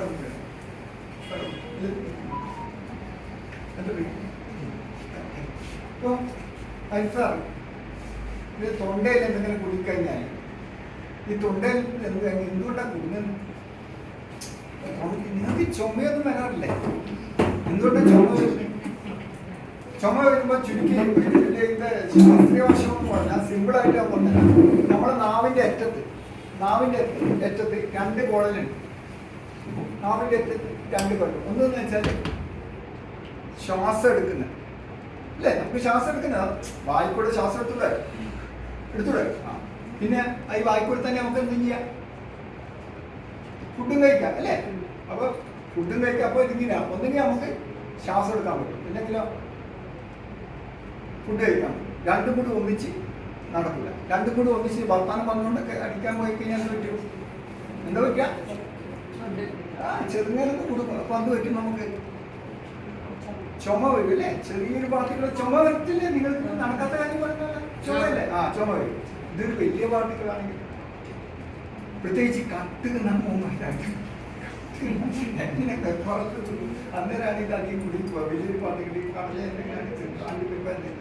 ഇപ്പൊ സാറ് ഇപ്പൊ ഇങ്ങനെ വിളിക്കഴിഞ്ഞാല് ഏത് വ്യക്തി അത് നമ്മളെന്തൊക്കെ ഇതുപോലെ ഫോറും കൂടി കുടുങ്ങിക്കഴിഞ്ഞാൽ നമ്മൾ അറിയാണ്ട് നമ്മുടെ കയ്യിൽ ഇങ്ങനെ അറിയാണ്ട് നമ്മുടെ കയ്യിൽ ഇത് കാണുമ്പോൾ മനസ്സിലാക്കാം ഈ വ്യക്തിയുടെ തൊണ്ടൊക്കെ കുടിക്കുക, സംസാരിക്കാൻ കഴിയില്ല. അറിയാം ഇങ്ങനെ വരും. അങ്ങനെ കൈവച്ചു. അപ്പൊ സാർ കൈവച്ചു കണ്ണും ഈ അവസ്ഥയായിരിക്കും. സംസാരിക്കാൻ കഴിയും, കണ്ണ് പുറത്തേക്ക് വരണം. എന്നുവെച്ചാൽ ഈ വ്യക്തിക്ക് ഒന്നും ചെയ്യാൻ പറ്റുന്നില്ല. അങ്ങനെ ഒന്നും പിടിച്ചില്ല. അവിടെ നിന്ന് ഇങ്ങനെ കാണിച്ചു ഞാൻ ചെയ്തില്ല. ഇങ്ങനെ വന്നു കഴിയുമ്പോൾ ഞങ്ങൾ മനസ്സിലാക്കാൻ ഈ വ്യക്തിൻ്റെ ആയിട്ട് തൊണ്ടയിൽ എന്തെങ്കിലും കുടുങ്ങിയിരിക്കുകയാണ്. അത് നമ്മൾ എന്ത് ചെയ്യണം അറിയാം? നമ്മൾ ഈ വ്യക്തിയുടെ പുറകിൽ വന്ന് ഇങ്ങനെ എന്നിട്ട് എൻ്റെ കാലിൻ്റെ കെട്ടിൽ വെക്കുക. അത് ഇയാളെ അതിനോട് അടുപ്പിച്ച് വെക്കുക. കൈ ഉണ്ടല്ലോ, കൈ വരായിട്ട് തട്ടി മാറ്റുക. ചെയ്ത മനസ്സിലായി? അതെ, കൈ ഞാൻ തട്ടി മാറ്റി. എന്നിട്ട് കുനിച്ച് നിർത്തി വയലിൽ സപ്പോർട്ട് കൊടുക്കും. കുനിച്ച് നിർത്തി വയലിന് സപ്പോർട്ട് കൊടുക്കും. എന്നിട്ട് ഇവിടെ നിന്നാ ഇങ്ങനെ 1 2 3 നല്ല ഇതിലാണ് എനിക്ക് ഞാൻ ഒന്നും ചെയ്തില്ല. 5 പ്രാവശ്യം മേലേക്ക് ഇതുപോലെ 5 പ്രാവശ്യം ചെയ്യുക. ഈ 5 പ്രാവശ്യം ചെയ്യുമ്പോഴേക്കും മിക്കവാറും ഈ തൊണ്ടയിൽ കുടുങ്ങിയ സാധനം ഫോറും കൂടി പുറത്തേക്ക് പോയിട്ടുണ്ടാവും. നമ്മുടെ വീട്ടിലെന്തെങ്കിലും നിങ്ങൾക്കൊന്നും അനുഭവമില്ലേ? ഇതുപോലെ കുടുങ്ങിയിട്ട് നിങ്ങളുടെ അമ്മമാരെന്താ ചെയ്തെന്ന് അനുഭവമില്ല? ഉറപ്പാണ്. അതിനുമ്പ് 2 ചീത്ത വെറുതെ കേട്ടിട്ടുണ്ടാവും. എന്തിനാ ഇങ്ങനെ വാരി വലിച്ചു? പിന്നെ തലക്ക് 2 അടി അല്ലേ? തലക്കടിക്കില്ലേ? നിങ്ങൾ അടിയൊന്നും കൊണ്ടിട്ടില്ല നിങ്ങൾക്ക്. എന്നിട്ടോ പുറത്ത് ഏടിയെല്ലാം അടിക്കാൻ പറ്റില്ല, ഏടിയെല്ലാം അടിക്കാൻ പറ്റും, ആടെയെല്ലാം അടിച്ചിരിക്കും. ചീത്ത ഇങ്ങനെ പറഞ്ഞു കൊടുക്കുന്നതോ കണക്കെല്ലാം കേട്ടിട്ടുള്ളതാണ്. നിങ്ങളൊന്നും അങ്ങനെ മക്കളെ ചെയ്തിട്ടുണ്ടാവില്ല എന്ന് തോന്നുന്നു അല്ലേ? ഇങ്ങനെ നമുക്ക് പറ്റുന്നതെല്ലാം നമ്മൾ ചെയ്യും അല്ലേ? പക്ഷെ അങ്ങനെയല്ല ചെയ്യേണ്ടത്. ഞാൻ നേരത്തെ ചെയ്ത പോലെ. അപ്പൊ നേരത്തെ ചെയ്ത പോലെ ചെയ്തിട്ടും ഈ തൊണ്ടയിലെ വസ്തു പോയില്ലെങ്കിൽ എന്ത് പറ്റും? സാർ നേരത്തെ പിടിച്ച പോലെ ഒന്നും ചെയ്യുന്നത് വീണ്ടും നേരത്തെ ഞാൻ ഇങ്ങനെ ചെയ്തു, തൊണ്ടയിൽ ഇത് പോയിട്ടില്ല. അപ്പൊ വീണ്ടും ഇതേ അവസ്ഥ തന്നെ വരും. അപ്പൊ ഈ പ്രാവശ്യം നമുക്ക് മനസ്സിലായി നമ്മളെ മറ്റേ ആദ്യം ചെയ്ത പരിപാടി ജയിച്ചിട്ടില്ല. ഉടനെ വീണ്ടും നമ്മൾ ഇത് തന്നെ നേരെ പുറകിൽ വന്ന് നിൽക്കുക. എന്നിട്ട് ഈ പ്രാവശ്യം എന്ത് ചെയ്യാന്ന് വെച്ചാൽ കാല് കുറച്ച് അധികം അകത്തി വെച്ചു. എന്നിട്ട് ഈ വ്യക്തിയെ എൻ്റെ ഭാഗത്തേക്ക് ചേർപ്പിച്ചെടുത്തു. എന്നിട്ട് ഇത് ആദ്യം ചെയ്ത എന്നെ കൈ കൈ ഞാൻ ഇങ്ങനെ തട്ടി മാറ്റി. എൻ്റെ ഭാഗത്തേക്ക് ഇപ്രാവശ്യം ഞാനെന്ന് വെച്ചാൽ എൻ്റെ ഭാഗത്തേക്ക് ചേർത്ത് കാലകത്തി വെച്ച് എന്നിട്ട് എൻ്റെ മുഷ്ടി ഉണ്ടാകും ഇതുപോലെ ചുറ്റി വെച്ച് ഈ പൊക്കിൻ്റെ മേലെ ഞാനിങ്ങനെ അമർത്തി വെച്ചു. എന്നിട്ട് മറ്റേ കൈ ഉണ്ടാകും ഇങ്ങനെ വെച്ചു. എന്നിട്ട് നന്നായിട്ട് അമർത്തിയിട്ട് ഇങ്ങനെ അമർത്തി ഇങ്ങനെ എന്നുവെച്ചാൽ ജെ ഇംഗ്ലീഷ് ജെ അക്ഷരല്ലേ, അത് തിരിച്ച് അത് ജെ ഇങ്ങനെ ചെയ്യുക. അത് തിരിച്ചു ഇങ്ങനെ അമർത്തിയിട്ട് ഇവിടെ നിങ്ങൾക്ക് ജെ ഇങ്ങനെ. ഇപ്പൊ ഞാനിങ്ങനെ ചെയ്ത് എന്ത് പറ്റുന്നത്? ഇപ്പൊ ഞാനിപ്പോൾ അമർത്തിയിട്ട് ഞാൻ ചെയ്ത പോലെ ചെയ്ത് കഴിഞ്ഞാൽ രാവിലെ കഴിച്ച ഇന്നലെ രാത്രി കഴിച്ച ഭക്ഷണം ഇന്ന് രാവിലെ കഴിച്ച ഭക്ഷണം ഛർദ്ദിച്ച് താഴെ ആഹാരം എന്നിട്ട് പറയും എവിടെ പോകുന്നു എന്താണ് കളി വൃത്തിയാക്കില്ലേ? വിടുവാ? നിങ്ങൾ വിടുവാ? ഇല്ല. പക്ഷെ അതിൻ്റെ കൂടെ ഒരു കാര്യം കൂടെയാണ്, ഇയാളെ തൊണ്ടയിൽ നല്ല സാധനം കൊള്ളും. മനസ്സിലായി? അപ്പോൾ പതറി പോലും ഇത് അറിഞ്ഞിരിക്കണം. അതാണ് ഒരു ബ്ലാക്ക് ഓഫീസ്. നമുക്ക് നിങ്ങൾക്ക് എല്ലാവർക്കും വേണ്ടിയിട്ട് ഇനി ഒരു കാര്യം, ഇനി കുട്ടിക്കാണെങ്കിലും ഒരു കുട്ടിക്കാണെങ്കിലും നേരത്തെ പറഞ്ഞല്ലോ, കുട്ടി കുടുങ്ങിയിട്ടുണ്ട്. ചെറിയ കുട്ടിക്കാണെങ്കിൽ നമ്മളൊന്നും ചെയ്യണ്ട. നമ്മൾ ഇതുപോലെ ചെയറിലിങ്ങനെ ഇരിക്കുക, ഇതുപോലെ ചെയറിലിരിക്കുക. എന്നിട്ട് നമ്മുടെ ഇതുണ്ടല്ലോ ചെയറിലിരിക്കുക. നമ്മൾ സാധാരണ നേരെ ഇങ്ങനെയല്ലേ ഇരിക്കുക, ഇങ്ങനെ ഇരിക്കുക. ഇതെന്താണ് നമ്മൾ 45 ഡിഗ്രി താത്തി ഇങ്ങനെ വെക്കാം. ഇങ്ങനെ ഇരിക്കുന്നവരെ 45 ഡിഗ്രി താത്തി വെക്കാം. എന്നിട്ട് കുട്ടിയെ ഇതുപോലെ ഇങ്ങനെ കിടക്കുക. എന്നിട്ട് നമ്മുടെ കൈ ഉണ്ടല്ലോ ചുണ്ടമ്മൽ ഈ കുട്ടിയുടെ വായിലേക്കില്ല എന്ന് മീൻസ് കുട്ടീനെ സംബന്ധിച്ചിട്ട് എന്തെങ്കിലും ബോഡി ഇത് പാർട്ടികൾ വന്നു കഴിഞ്ഞാൽ കുട്ടിക്ക് അറിയില്ല. അതുകൊണ്ടാണ് നമ്മൾ ഈ കൈ വായിലിടുന്നത്. ഇങ്ങനെ തന്നെ ഇങ്ങനെ കിടക്കുക. കാരണം വെച്ചാൽ ഇങ്ങനെ വെച്ച് കഴിഞ്ഞാൽ ഇതില്ല. അതുകൊണ്ട് ഇങ്ങനെ താത്തി കിടക്കുക.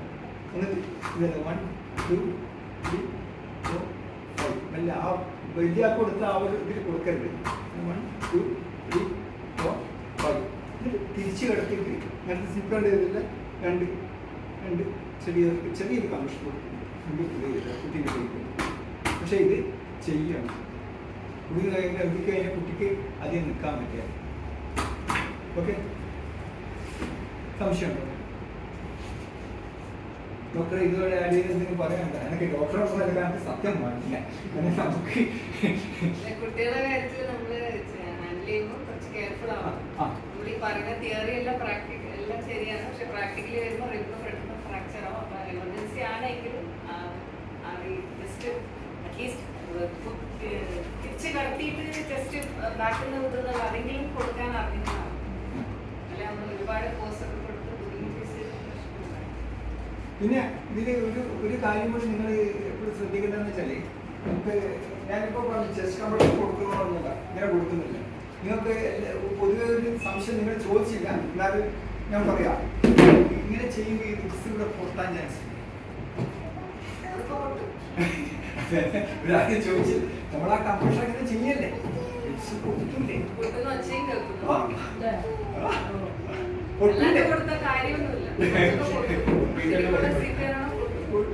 പൊട്ടും ചില. അപ്പൊ എന്ത് ചെയ്യണ്ടേ? നിർത്തണ്ടേ? അപ്പൊ നമ്മൾ നിർത്തേണ്ട കാര്യം ഇതിനൊക്കെ നന്നാക്കാനുള്ള പരിപാടിയൊക്കെ ഇപ്പൊ ഉണ്ട് പോസിബിലിറ്റി. പക്ഷെ ജീവൻ രക്ഷിക്കലല്ലേ ഫസ്റ്റ് പ്രയോറിറ്റി. നിങ്ങൾക്ക് വരുന്നൊരു നിങ്ങൾക്ക് മീൻസ് തോന്നുന്ന ഒരു ഡൗട്ടാണ്, ഇങ്ങനെ പൊട്ടില്ലേ, ഇങ്ങനെ നമ്മൾ അമർത്തുമ്പോൾ ഇയാൾ പൊട്ടിക്കൂടല്ലോ. പൊട്ടിയാൽ നിങ്ങൾക്ക് എന്താക്കേണ്ടത്? അയാൾ ജീവൻ രക്ഷിക്കും. അതിൽ കൂടുതൽ കാര്യം ഈ ഞാൻ പറഞ്ഞില്ല 4 മിനിറ്റിനുള്ളിൽ എത്രയോ ഇതിന്റെ ഡോക്ടർ എത്രയോ പോയിട്ടുണ്ട്. നമുക്കത് അറിയുന്നവര് ഇപ്പോൾ ഒരാൾ ഇത് ചെയ്തോണ്ടെത്തുമ്പോൾ നമ്മൾ ദൂരെ നിൽക്കുക, അയാൾ ചെയ്യട്ടെ, എന്നെ ബാധിക്കുന്ന പ്രശ്നം അങ്ങനെ തോന്നില്ല. നമ്മളാ പോയി നമ്മളാ മടിച്ച് നിൽക്കരുത്. നിങ്ങൾ വന്ന് ചെയ്യാൻ ഇത്രയും ബാക്കി കൂടി പറഞ്ഞിട്ട് പോയ കാര്യം ഇത്രയും പേരെ കിട്ടിയല്ലോ. ഈ തീപിടുത്തം ഇപ്പൊ നിങ്ങളെ ഒരു 6 മണിക്കൂർ കൊണ്ട് കഴിഞ്ഞാൽ എല്ലാ കാര്യങ്ങളും മെയിൻ 2 കാര്യങ്ങളുണ്ട്. എന്താണ് ഒരു തീപിടുത്തം ഉണ്ടാവുന്നത്? തീപിടുത്തം എല്ലാവർക്കും നമസ്കാരം. എൻ്റെ പേര് ശില്പ. ഞാൻ കണ്ണൂർ ഫയർ സ്റ്റേഷനിലെ ഫയർ ആൻഡ് റെസ്ക്യൂ ഓഫീസറായിട്ട് വർക്ക് ചെയ്യും. അപ്പോൾ നമുക്ക് ഫയർ അല്ലെങ്കിൽ തീ എങ്ങനെയാണ് ഉണ്ടാവുന്നത്, എന്തൊക്കെ ചേരുമ്പോഴാണ് ഒരു തീ ഉണ്ടാവുന്നത്? ഓക്സിജൻ വേണം, ഹീറ്റ്, ഓക്സിജൻ, ഫ്യൂവൽ. ഇത് 3ഉം കൂടി ചേരുമ്പോൾ ഉണ്ടാകുന്ന ഒരു രാസപ്രവർത്തനത്തിനെയാണ് നമ്മൾ ഫയർ എന്ന് പറയുന്നത്. അതായത് ഈ ഫ്യൂവൽ എന്ന് പറയുമ്പോൾ ഉദ്ദേശിക്കുന്നത് കത്താൻ പര്യാപ്തമായിട്ടുള്ളൊരു വസ്തു.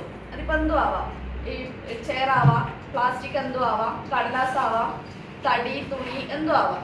അപ്പോൾ അത് കത്താൻ ആവശ്യമായിട്ടുള്ളൊരു താപം, ഹീറ്റും കൂടി ചേർന്ന് അത് ഓക്സിജന്റെ സാന്നിധ്യത്തിൽ ഇത് 3ഉം കൂടി ചേരുമ്പോഴാണ് ഫയർ അല്ലെങ്കിൽ തീ എന്ന് പറയുന്ന സംഭവം ഉണ്ടാകുന്നത്. അപ്പോൾ ഈ ഫ്യൂവലിന്റെ കാര്യം പറഞ്ഞില്ലേ, കത്തുന്ന വസ്തു, അതിന്റെ ബേസിസിൽ നമുക്ക് ഫയറിനെ 5 ആയിട്ട് ക്ലാസിഫൈ ചെയ്യാം. അതായത് class A fire, class B fire, C, D, E, ഇങ്ങനെ 5 ആയിട്ട് നമുക്ക് ഫയറിനെ ക്ലാസിഫൈ ചെയ്യാം. അതിൽ ക്ലാസ് എ എന്ന് പറയുമ്പോൾ വരുന്നത് ഈ കാർബണേഷ്യസ് വസ്തുക്കൾ, അതായത് കത്തിയാൽ ചാരം അവശേഷിക്കുന്ന കാർബണേഷ്യസ് വസ്തുക്കൾ ഉണ്ടാകുന്ന തീപിടുത്തത്തിനെയാണ് ക്ലാസ് എ ഫയർ എന്ന് പറയുന്നത്. അപ്പൊ എന്തൊക്കെയായിരിക്കും എക്സാമ്പിൾ ആയിട്ട് ഉണ്ടാവുക? വുഡ്. കത്തിയാല് ചാരം ഉണ്ടാവുന്നുണ്ടോ? വുഡ് ആവാം, പിന്നെ പ്ലാസ്റ്റിക് ആവാം, തുണിയാവാം, കടലാസ്, എന്തും ആവാം. അപ്പൊ അങ്ങനത്തെ ടൈപ്പിലുള്ള വസ്തുക്കളെയാണ് ക്ലാസ് എ ഫയറിൽ പെടുന്നത്. പിന്നെ വരുന്നത് ക്ലാസ് ബി. അതെന്ന് പറയുന്നത് ഫ്ലേമബിൾ ലിക്വിഡ്സ്, കത്തുന്ന ദ്രാവകങ്ങൾ. എന്തൊക്കെയാ വരിക? പെട്രോള്, ഡീസല്, മണ്ണെണ്ണ, അതൊക്കെയാണ് കത്തുന്ന എക്സാമ്പിൾ ആയിട്ട് വരുന്നത്. അപ്പൊ അത്തരം വസ്തുക്കളിൽ ഉണ്ടാകുന്ന ഈ പെട്രോള്, മണ്ണെണ്ണ, ഡീസല്, അത്തരം വസ്തുക്കളിൽ ഉണ്ടാകുന്ന തീപിടുത്തത്തിനെയാണ് ക്ലാസ് ബി ഫയറിൽ വരുന്നത്. നെക്സ്റ്റ് വരുന്നത് ക്ലാസ് സി. അതെന്തായിരിക്കും? ഗ്യാസ്. നമ്മള് ഗരം പറഞ്ഞു, ദ്രാവകം പറഞ്ഞു, ഇനിയിപ്പോ ഗ്യാസ്. ഇപ്പോൾ കത്തുന്ന ഗ്യാസിൽ ഉണ്ടാകുന്ന തീപിടുത്താണ് ക്ലാസ് സി ഫയർ വരുന്നത്. അതിലെന്തൊക്കെയായിരിക്കും വിടുക? നമ്മൾ നോർമലി അടുക്കളയിൽ യൂസ് ചെയ്യുന്ന ഗ്യാസ്, അസിഡ്, അങ്ങനത്തെ വസ്തുക്കളാണ് ക്ലാസ് സി ഫയറിൽ വരുന്നത്. പിന്നെ വരുന്നത് ക്ലാസ് ഡി. അത് പറയുന്നത് മെറ്റൽസ്. ഈ കത്തുന്ന മെറ്റൽസിൽ ഉണ്ടാകുന്ന ഫയറാണ് ക്ലാസ് ഡി ഫയറിൽ വരിക. അതിൽ സോഡിയം, മഗ്നീഷ്യം, അങ്ങനത്തെ വസ്തുക്കളിൽ ഉണ്ടാകുന്ന ഫയറാണ് ക്ലാസ് ഡി ഫയർ വരിക. പിന്നെ വരുന്നത് ക്ലാസ് സി, അതായത് ഇലക്ട്രോണിക് ഫയർ. ഇലക്ട്രോണിക് എക്യുപ്മെന്റ്സ് ഉണ്ടാകുന്ന, ഇപ്പം നമ്മൾ തന്നെ കുറെ കോൾഡ് പോകുന്നുണ്ട്. വാഷിംഗ് മെഷീൻ കത്തി, ഫ്രിഡ്ജ് കത്തി, AC കത്തി, അങ്ങനെയുള്ള ഇലക്ട്രോണിക് വസ്തുക്കളിൽ ഉണ്ടാകുന്ന ഫയറാണ് ക്ലാസ് ഇ ഫയറിൽ വരുന്നത്.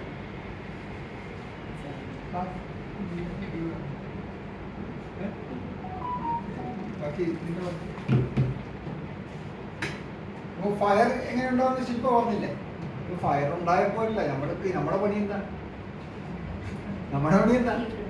ഇപ്പൊ എടുത്തല്ലോ ഉണ്ടാക്കാൻ. ഇപ്പൊ നിങ്ങൾക്കറിയാം വീട് എങ്ങനെ ഫയർ ഉണ്ടാക്കണം അല്ലേ? നിങ്ങൾക്ക് എടുക്കുന്ന പരിപാടിയിൽ പോയിക്കൂടുക. എടുത്തല്ല എങ്ങനെയാ? ഇപ്പൊ ഫയർ ഇപ്പൊ ശില്പം ഉണ്ട്. ഇപ്പൊ ശില്പം പറഞ്ഞല്ല, ഇതിൻ്റെ കത്താൻ പ്രാപ്തമായ വസ്തു, അത് എന്ത് വേണമെങ്കിൽ ആവാം. എന്തെങ്കിലും ഗ്യാസ് ആവാം, എന്ത് വേണമെങ്കിൽ. പിന്നെ എന്താണ് കത്താൻ പ്രാപ്തമായ ചൂട്, ഓക്സിജൻ. ഇത് മൂന്നും ഉണ്ടെങ്കിൽ ഫയർ ആവും അധികം പോകും.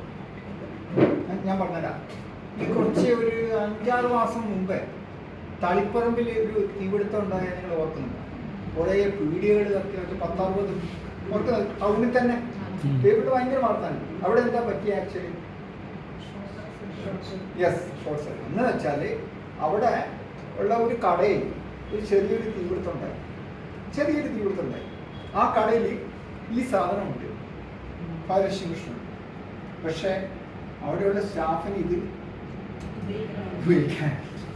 അപ്പോൾ ഒരു ചെറിയ തീപിടുത്തം വലിയ തീപിടുത്തം ആവണമെങ്കിൽ നമുക്ക് 3 മിനിറ്റ് വേണം. പറഞ്ഞാൽ മനസ്സിലായി? ചെറിയ തീപിടുത്തം വലിയ തീപിടുത്തം ആണെങ്കിൽ 3 മിനിറ്റ് വേണം. അപ്പോൾ നമ്മളെ സംബന്ധിച്ചിടത്തോളം ഇപ്പോൾ ഇവിടെയൊക്കെ തീപിടുത്തം ഉണ്ടാവും. ചെറിയൊരു തീപിടുത്തം ഉണ്ടെങ്കിൽ 3 മിനിറ്റ് കൊണ്ട് തീപിടുത്തം വലുതായി. അവിടെ ഇതുപോലെ തീപിടുത്തം ഉണ്ടായി. അവിടെയുള്ള ഉപയോഗിക്കാൻ അറിയില്ല. തീ സ്പ്രെഡ് ചെയ്ത് നേരെ തൊട്ട അഡ്ജസ്റ്റന്റ് ഷോപ്പ് ഒരു സ്റ്റേഷനറി കടയായി.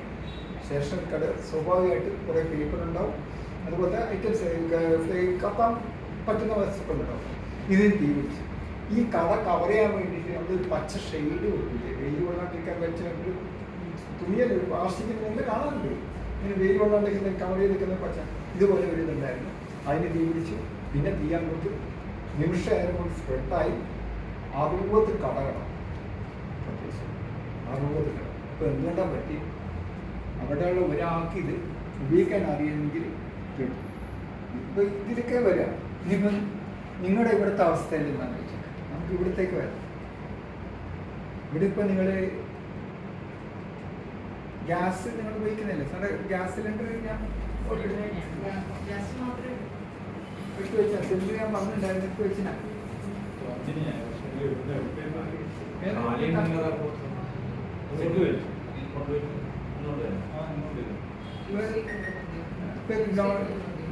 യൂസ് ഇല്ല, എങ്ങനെയാ യൂസ് ചെയ്യുന്നതാണെങ്കിൽ ഇപ്പൊ ഗ്രൗണ്ട് ഫ്ലോറിൽ ആരെങ്കിലും ഉണ്ടാവുമോ? ഗ്രൗണ്ട് ഫ്ലോറിലുള്ള ആരെങ്കിലും ഇല്ല ഇല്ല, നിങ്ങൾ കൊണ്ടുവന്നാൽ മതി. അപ്പൊ ഞാൻ ചോദിക്കുന്നത് ഇവിടെ നമുക്കിവിടെ നമുക്കിവിടെ നമ്മളെ സംബന്ധിച്ചിടത്തോളം നമുക്ക് ഇതിൻ്റെ അകത്ത് ഇപ്പൊ നിങ്ങളൊരു 2ാം നിലയില അല്ലെങ്കിൽ 14 ഫ്ലോറിലായിരുന്നു ഇല്ലേ? നിങ്ങൾക്ക് ഒരു 5 അല്ലെങ്കിൽ 8ാം നിലയിലായിട്ട് ഒരു ചെറിയ ഇതുപോലെ എന്തെങ്കിലും തീപിടുത്തം ഉണ്ടായി, എന്താ വെച്ചാൽ ഷോർട്ട് സർക്യൂട്ടോ എന്തെങ്കിലും ആയിട്ടൊരു തീപിടുത്തം ഉണ്ടായി, നിങ്ങൾ എന്താ ചെയ്യും? എത്രയും പെട്ടെന്ന് ലിഫ്റ്റിൽ കൂടെ താഴേക്ക് വന്നിട്ട് സേഫ് സ്ഥലത്ത് നിൽക്കാൻ നോക്കൂ അല്ലേ? നിങ്ങൾ ചെയ്യുന്ന അതല്ലേ?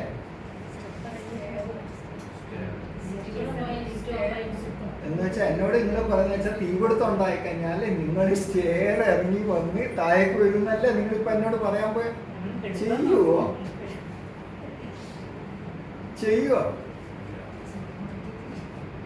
ചിരിക്കല. നിങ്ങൾ ചെയ്യുന്ന കാര്യം നിങ്ങൾ എന്താ ചെയ്യാ? നിങ്ങൾ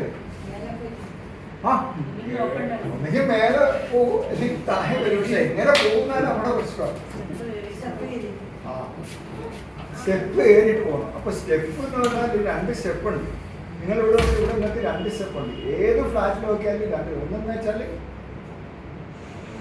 എമർജൻസി സ്റ്റെപ്പ്. ഈ എമർജൻസി സ്റ്റെപ്പ് എന്ന് വെച്ചാൽ ഇത് മേലെ വരെ 3 വരെ ഉണ്ടാവും. ഇത് എല്ലാ ഫ്ലോറിലും ഇതിന്റെ ഓപ്പണിംഗ് ഉണ്ടാവും.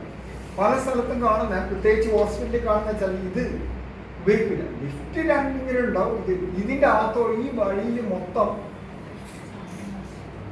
ഉള്ള ആവശ്യമില്ലാത്ത സാധനങ്ങൾ മൊത്തം ഉണ്ടാകും ആ വഴി കിടക്കും. നിങ്ങൾക്ക് വീട്ടിൽ ഇപ്പോൾ ആവശ്യമില്ലാത്ത സാധനങ്ങൾ ഉണ്ടാവും. ഇപ്പം പഴയ ചെരുപ്പ് സ്റ്റാൻഡ് അത് ഇത് എന്തെങ്കിലും ഉണ്ടാവും. ഇതൊക്കെ എവിടെയും കൊണ്ട് വെക്കണ്ടേ? ഫ്ലാറ്റിൽ സ്ഥലമില്ല. നമ്മളെന്ത് ഈ വഴി ഇങ്ങനെ വെച്ചിട്ട് ഹോസ്പിറ്റലാണെങ്കിൽ ആവശ്യമില്ലാത്ത മുഴുവൻ ഇതുണ്ടാവില്ല. ചാക്ക് അത് ഇത് അതെപ്പോഴും ബ്ലോക്കായി. ഇപ്പം ഞാൻ പറഞ്ഞ വെച്ചാൽ അത് ബ്ലോക്കായി കഴിഞ്ഞാൽ എന്താ പറ്റുക? ഞങ്ങൾ വന്ന ഉടനെ ഞങ്ങൾ ഇതൊന്നല്ല നോക്കുക. ഞങ്ങൾ ആ സ്റ്റെയർകേസ് നോക്കുക. അതിൽ ഓപ്പോസിറ്റ് നമ്മൾ കയറാൻ പോകുന്നത് രക്ഷിക്കണം.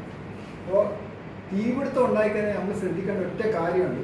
തീപിടുത്തം ഉണ്ടായി മരിക്കുന്നതിനേക്കാളും കൂടുതൽ ആൾക്കാരെങ്ങനെ മരണപ്പെടണം?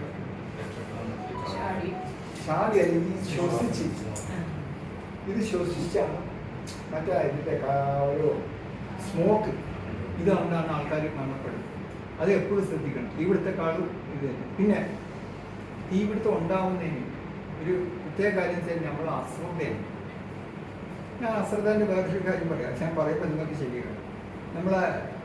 നിങ്ങളെ വീട്ടിൽ നിങ്ങളെ പറയണ്ട എൻ്റെ വീട്ടിൽ എന്നാൽ പിന്നെ നിങ്ങളെ ആർക്കും ബുദ്ധിമുട്ട് വരില്ല. നമ്മൾ അടുക്കളയിൽ പാല് ഇളക്കുന്ന എന്തെങ്കിലും ഒരു പണി ചെയ്യും. പെട്ടെന്ന് നമുക്കൊരു ഫോൺ വരും. നമ്മളെന്ത് ചെയ്യും?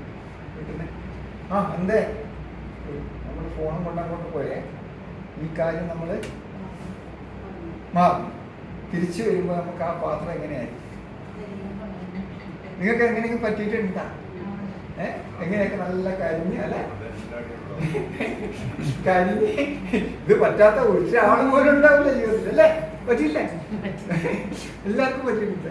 അപ്പോൾ ഇത് തിരിച്ചു വന്ന് നോക്കുമ്പോൾ ഇത് നല്ല കരിക്കട്ട നല്ല രസമല്ലേ? പിന്നെ എത്ര നേരം മെനക്കെണ്ണ കിട്ടുന്നു ലെവലാക്കി എടുക്കാൻ വേണ്ടിയിട്ട്. അപ്പോൾ നിങ്ങൾക്ക് ഫ്ലാറ്റ് ആകുമ്പോൾ വലിയ പ്രശ്നമില്ല. ആ മുറിയിൽ ഇപ്പോഴത്തെ ചില വീടിന്റെ പുറത്തേക്കാണ് കൂട്ടുക. വീടുകളിലാണ് ഇതിൽ സംബന്ധിച്ചുള്ള അത് ഇതില്ല. അപ്പോൾ എന്താ പറ്റുക? ഒരു കാരണവശാലും ഗ്യാസ് വെച്ചതിന് ശേഷം പുറത്തേക്ക് പോകരുത്. ഇനി ഒരു കാര്യം പറ്റി നമുക്കുണ്ടെന്ന് ഈ ഇപ്പം എൻ്റെ സാധാരണ വീടുകളിൽ ആണുങ്ങൾ കുക്ക് ചെയ്യുന്ന സ്ഥലങ്ങളിൽ സ്ത്രീകളും നന്നായി കുക്ക് ചെയ്യുന്നതല്ലേ. ഞാൻ കുക്കിങ്ങിൽ വലിയ ഇതൊന്നുമില്ല, അതിൻ്റെ എക്സ്പെർട്ടൊന്നുമില്ല. അപ്പോൾ വൈഫ് കുക്ക് ചെയ്യുമ്പോൾ ഞാൻ ഇങ്ങനെ വന്ന് വെക്കും. ദൂരെ മാറി ഇങ്ങനെ നോക്കി ഒന്നും ചെയ്യില്ല, ഒന്നും സഹിക്കില്ല. അങ്ങനെ അപ്പോൾ നമ്മളിങ്ങനെ കുക്ക് ചെയ്തുകൊണ്ട് നിൽക്കുകയാണ്. ഞാൻ പറയാനെ കുക്ക് ചെയ്തുകൊണ്ട് നിൽക്കുകയാണ്. പെട്ടെന്നാണ് നമ്മുടെ അശ്രദ്ധ